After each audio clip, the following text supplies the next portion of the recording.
నిజంగా క్రైస్తవం ఒక వినూత్నమైనటువంటిది, ఒక ప్రత్యేకమైనది, విలక్షణమైనటువంటిది. మరణానికి మనం ఏం చేయము, భయపడము. మరణానికి మనం బాధపడము. మరణానికి మన జీవితానికి ప్రమోషన్. స్తోత్రం చెప్పండి, హల్లెలూయా.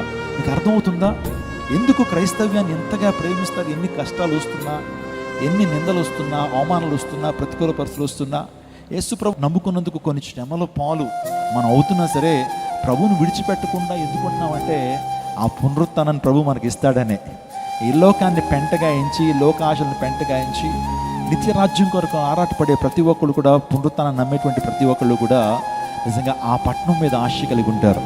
దేనికి దేవుడు శిల్పియు నిర్మాణకుడై ఉన్నాడో నిజంగా ఆ పట్టణం కొరకు ఎదురు చూస్తున్నానని అబ్రహాం ఏనాడో చెప్పాడు. అంటే క్రీస్తు పూర్వం సుమారుగా 2-3 వేల సంవత్సరాల క్రితం అబ్రహాము నిజంగా చిన్న చిన్న గుడారాలు వేసుకుని, నా యొక్క గుడారాలు, నా యొక్క సుస్థిరము, నా యొక్క శాశ్వత కాలం ఎక్కడ కనపడదో తెలుసండి.